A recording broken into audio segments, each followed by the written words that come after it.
പരമകാരുണികനായ ഭഗവാൻ ശ്രീനാരായണ ഗുരുദേവ തൃച്ചേവടികളിൽ സാഷ്ടാംഗ പ്രണാമം. ഭഗവാന്റെ പവിത്രമായ അദ്വൈത ആശ്രമത്തിൻ്റെ അങ്കണത്തിനാണ് നാം സമ്മേളിതരായിരിക്കുന്നത്.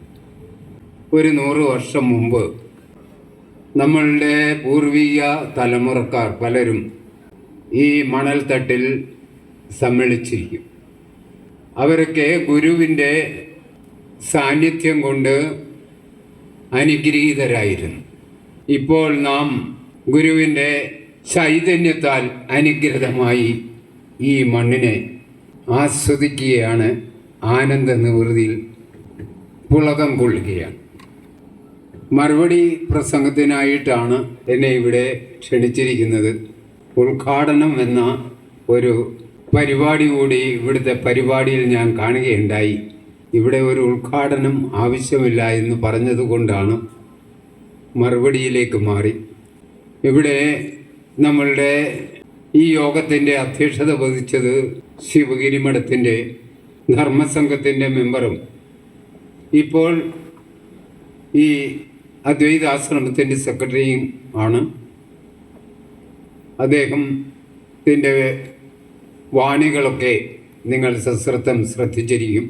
തുടർന്ന് മുഖ്യ പ്രഭാഷണം നടത്തിയ PT മന്മഥനെ പറ്റി നിങ്ങളോടൊന്നും പറയണ്ട. അദ്ദേഹത്തിൻ്റെ പ്രസംഗം, മന്മഥനെ സംബന്ധിച്ചിടത്തോളം അദ്ദേഹം ഇവിടെ പൂജാരിയായിരുന്നു എന്ന് പറയുകയുണ്ടായി.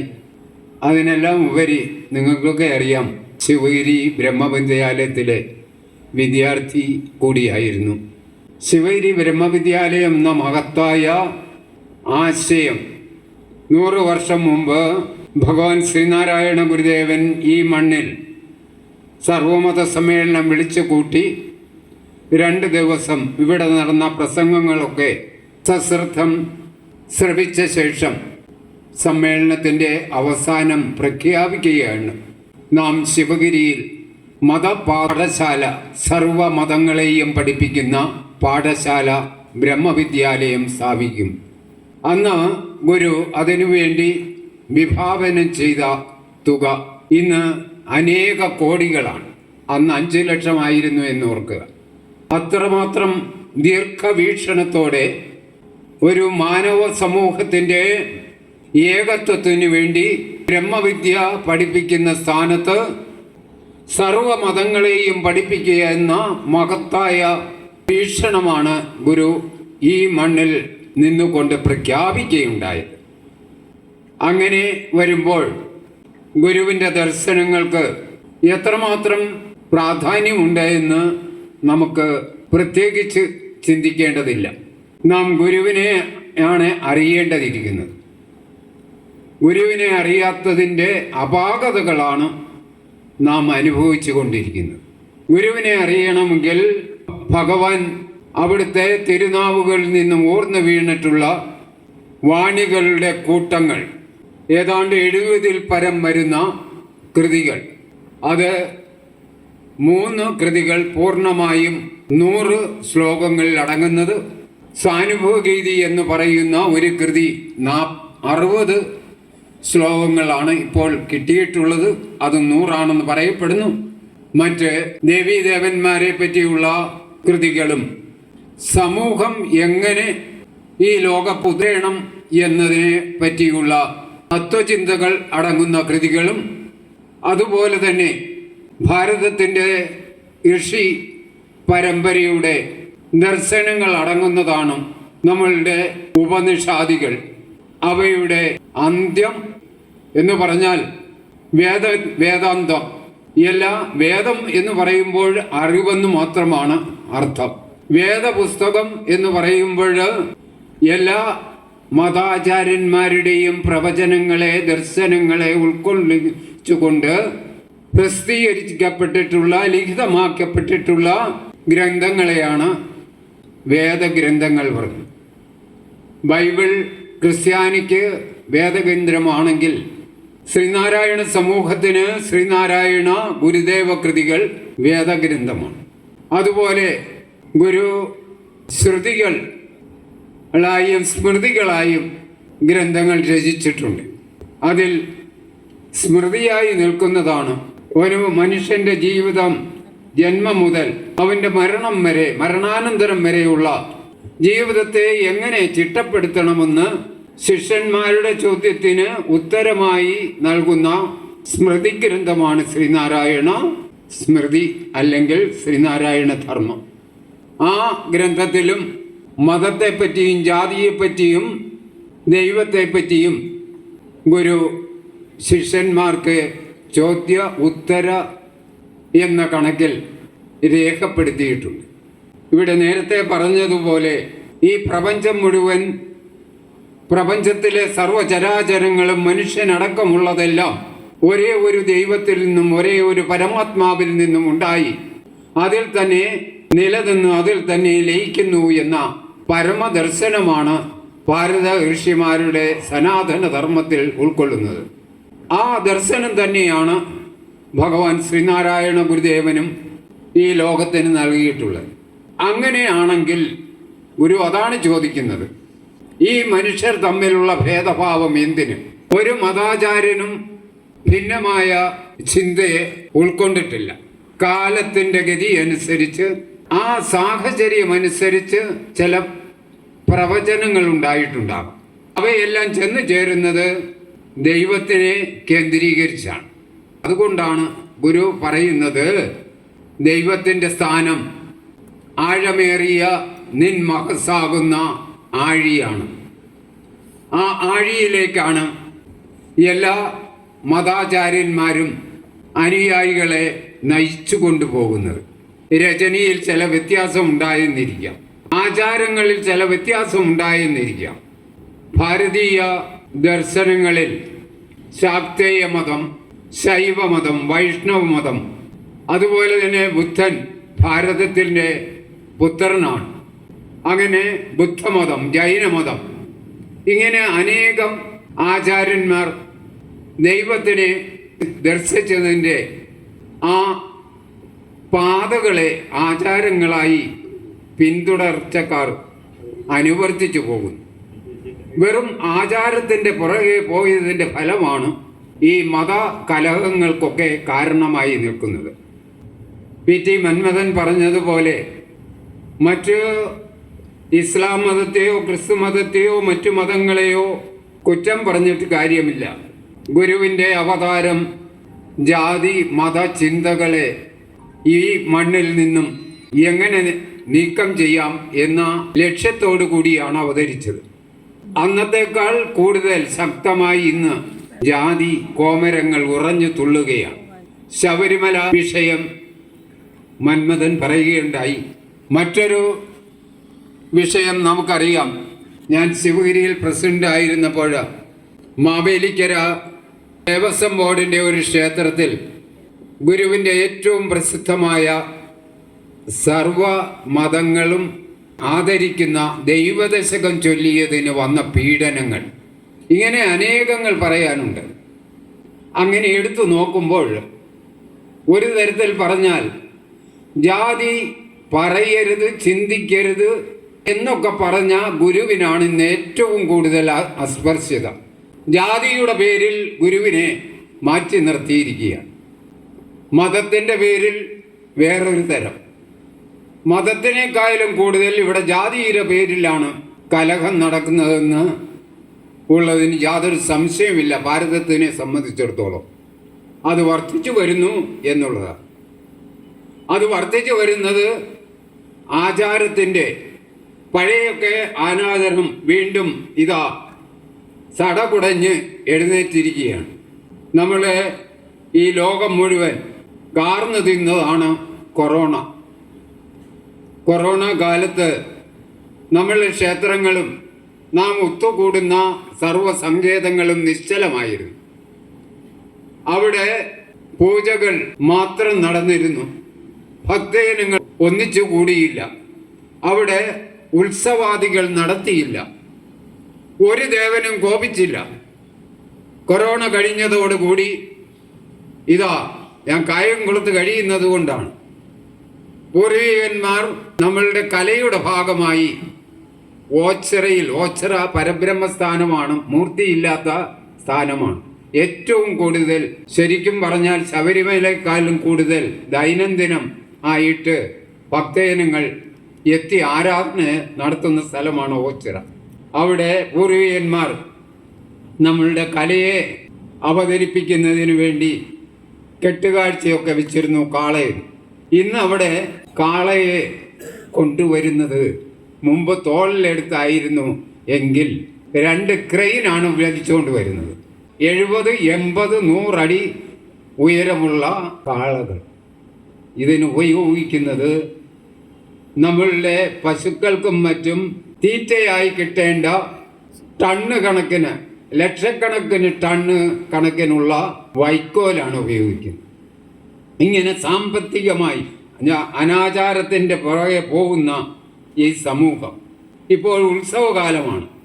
ഞാൻ കാണുന്നത് ഇത്രമാത്രം അനാചാരം കൊടികുത്തി വാഴുന്ന സ്ഥലം കായംകുളത്തെ പോലെ കണ്ടിട്ടില്ല. ഓരോ മുക്കിലും ക്ഷേത്രം, അവിടെയെല്ലാം ഇതുപോലെയുള്ള അനാചാരങ്ങൾ. അങ്ങ് തമിഴ്നാട്ടിൽ നിന്നും കൊണ്ടുവരുന്ന പ്ലാസ്റ്റിക് പ്രതിമകൾ, അതിന് ലൈറ്റൊക്കെ കൊടുത്ത് ഇങ്ങനെ അത് കാളിയായും ശിവനായും കൃഷ്ണനായും ഒക്കെ അവതരിപ്പിക്കുമ്പോൾ നമ്മളുടെ ഭക്തിയുടെ പാരവശ്യം കൊണ്ട് ക്ഷേത്രത്തിലിരിക്കുന്ന ദേവനെ, ആ ക്ഷേത്രത്തിനെ കളഞ്ഞിട്ട് പോയി അവിടെ നമസ്കരിച്ച് നിൽക്കുകയാണ്. ഈ കാളകളെ ഉണ്ടാക്കുന്ന 1 മാസത്തെ പ്രയത്നമാണ്. ആ കാളച്ചവിട്ടിൽ കഞ്ഞി, നാം 3 നേരവും ആര് ചെന്നാലും കഞ്ഞി, അതിന് പണം വാരി ചെലവാക്കണം. ഈ കഞ്ഞി, ഈ കാളയുണ്ടാക്കുന്ന ലക്ഷക്കണക്കിന് 50 ലക്ഷം രൂപയൊക്കെയാണ് ഒരു കാളയ്ക്ക് വേണ്ടി ചെലവാക്കുന്നത്. ഇവർക്കിത് 10 പേർക്ക് വീട് വെച്ച് കൊടുത്തുകൂടെ? ഏറ്റവും കൂടുതൽ ഇപ്പോൾ അനാചാരം നടക്കുക ഈ ഉത്സവത്തോടു കൂടി മദ്യം ഒഴുക്കുകയാണ്. മദ്യം ഒഴുക്കി എത്രയോ പേര് അവിടെ ഇപ്പോൾ തന്നെ ക്ഷേത്ര ഉത്സവത്തിനോടൊപ്പം മരണപ്പെട്ടിട്ടുണ്ട്. തമ്മിൽ അടികൂടി മദ്യത്തിൻ്റെ ലഹരി ബാധിച്ചാൽ പിന്നെ സഹോദരിയെന്നോ സഹോദരനെന്നോ അച്ഛനെന്നോ അമ്മയെന്നോ സ്നേഹിതനെന്നോ ഒന്നും അറിയില്ല, അവനെന്തും ചെയ്യും. ഈ മതഭ്രാന്താണ് എല്ലാവർക്കും പിടിച്ചിരിക്കുന്നത്. ഇസ്ലാമിന് മാത്രമല്ല, ക്രിസ്ത്യാനിക്ക് മാത്രമല്ല, ബുദ്ധന് മാത്രമല്ല, ഇവിടെ ഹിന്ദു മതത്തിലാണ് ഏറ്റവും കൂടുതൽ അനാചാരം കടന്നുകൂടി. ആ കാലത്താണ് ഭഗവാൻ ശ്രീനാരായണ ഗുരുദേവന്റെ അവതാരം ഉണ്ടായത്. ചരിത്രത്തിലേക്ക് തിരിച്ചു പോയി നോക്കുമ്പോൾ നമുക്ക് മനസ്സിലാകും, ഇന്ന് ആ അനാചാരങ്ങളെയെല്ലാം പൂർവാധികം ശക്തിയോടുകൂടി തിരിച്ചു കൊണ്ടുവന്നിരിക്കുകയാണ്. ഈ അവസരത്തിലാണ് ഭഗവാന്റെ മതവിചാരത്തെ, മതം ദൈവത്തെ കേന്ദ്രീകരിച്ചാണ്. മതത്തെ പറ്റി ഗുരു പറയുന്നത് ഡെഫിനിഷൻ, അഭിപ്രായോ മതം നാമ മഹതാം തത്വവേദിന. മഹത്തുക്കളുടെയും തത്വവേദികളുടെയും അഭിപ്രായമാണ് മതം. എന്തിനെ പറ്റിയുള്ള അഭിപ്രായം? ദൈവത്തെ പറ്റി, ഈശ്വരനെ പറ്റി, ആത്മാവിനെ പറ്റി, പരമാത്മാവിനെ പറ്റി, ഈ സർവചരാചരങ്ങൾക്കും കാരണഭൂതനായിരിക്കുന്ന ആ ആദിമ ശക്തിയെ പറ്റിയുള്ള അഭിപ്രായമാണ്. എങ്കിൽ പിന്നെ എന്തിനാണ് ഈ അടി കൂടുന്നത്? ഇത് എല്ലാ മതഗ്രന്ഥങ്ങളിലും പറഞ്ഞിട്ടുണ്ട്. പക്ഷേ ആചാര്യന്മാർ ഇതൊന്നും ഈ കുഞ്ഞാടുകൾക്ക്, അനുയായികൾക്ക് ആ രഹസ്യം പറഞ്ഞു കൊടുക്കില്ല. പറഞ്ഞു കൊടുത്താൽ ഇവരുടെ പുറകെ ആളുണ്ടാവില്ല. ഇവിടെയാണ് കാര്യങ്ങൾ നിൽക്കുന്നത്. ഞാനൊന്ന് പറഞ്ഞു കൊള്ളട്ടെ. ഈ യാത്ര സംഘടിപ്പിക്കുമ്പോൾ സർവമതസ്ഥരെയും, പ്രത്യേകിച്ച് നമ്മുടെ നാട്ടിൽ ക്രിസ്തു മതം, ഇസ്ലാം മതം, ഹിന്ദു മതം, ഈ 2 മതസ്ഥരെയും സമീപിച്ചു. ഞങ്ങളുടെ കൂടെ വന്നിരിക്കുന്നവർക്കൊക്കെ അറിയാം. ഈ ഒരു മതമൈത്രി യാത്രയായി അദ്വൈതാശ്രമത്തിലേക്ക് കൊണ്ടുവരും. പറഞ്ഞവരൊക്കെ വളരെ നല്ല ആശയം എന്നൊക്കെ പറഞ്ഞു. ഞങ്ങളൊന്ന് ആലോചിക്കട്ടെ, ഞങ്ങൾക്ക് സംഘടനയുണ്ടല്ലോ, അടുത്ത ദിവസങ്ങളിലൊക്കെ തന്നെ 4 ദിവസം കൂടെ കഴിയട്ടെ എന്നൊക്കെ പറഞ്ഞു. 1 മാസം ഞങ്ങൾക്ക് നഷ്ടപ്പെട്ടു. അവസാനം ഇത് നടക്കില്ല, അവരുടെ ഒക്കെ ഉള്ളിൽ എന്താണ് ഇരിക്കുന്നതെന്ന് മനസ്സിലാക്കിയിട്ടാണ് ഗുരുവിൻ്റെ വിശ്വാസികൾ മാത്രം അദ്വൈതാശ്രമത്തിലേക്ക് പ്രയാണം ചെയ്യാമെന്ന് തീരുമാനിച്ചുകൊണ്ട് ഞങ്ങൾ ഈ പരിപാടിക്ക് രൂപം നൽകിയത്. രൂപം നൽകിയ ശേഷം ഇതിന് ഒരു കൂടുതൽ പ്രചാരണം വേണമല്ലോ. അതിനുവേണ്ടി നോക്കിയപ്പോൾ SNDP യോഗം ജനറൽ സെക്രട്ടറിയെ കാണുവാൻ തീരുമാനിച്ചു. ജനറൽ സെക്രട്ടറിയോട് ഈ ആശയം പറഞ്ഞു. അദ്ദേഹം അപ്പോൾ തന്നെ ഫോൺ എടുത്ത് കായംകുളം മുതൽ ആലുവ വരെ 9 യൂണിയനുകളാണ്. ആ യൂണിയനുകൾക്കെല്ലാം നിർദ്ദേശം കൊടുക്കുകയുണ്ടായി. PT മന്മഥനെ ഇതിൻ്റെ മുഖ്യധാരയിൽ കൂടി സഞ്ചരിച്ച് വേണ്ട പ്രചാരണം കൊടുക്കുവാൻ നിയോഗിക്കുകയുണ്ടായി.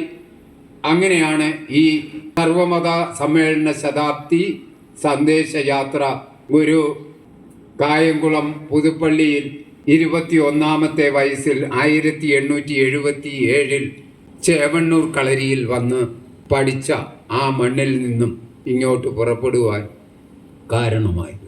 ഞങ്ങൾ രാവിലെ തിരിച്ച് 4 മണിക്ക് ഇവിടെ എത്തണമെന്നായിരുന്നു വിചാരിച്ചത്. 6:30 തിരിച്ച് 6:30 ഇവിടെ എത്തി. 12 മണിക്കൂർ കൊണ്ട് തിരിച്ചത്. ഈ നമ്മളുടെ റോഡിലെ ട്രാഫിക്കും സിഗ്നലുകളും ഇതൊക്കെ കടന്ന് ഇതിനിടയിൽ 2 യോഗങ്ങളിൽ SNDP യോഗം ജനറൽ സെക്രട്ടറി പങ്കെടുക്കുകയുണ്ടായി. ഒരു യോഗത്തിൽ അദ്ദേഹത്തിൻ്റെ ധർമ്മപത്നി കളവങ്കോട് ക്ഷേത്രത്തിൽ പങ്കെടുക്കുകയുണ്ടായി. മറ്റ് യൂണിയനുകൾ ഒക്കെ സമയം അധികം കളയാതെ തന്നെ ആവശ്യമായ സ്വീകരണങ്ങളൊക്കെ തന്നെ നൽകി.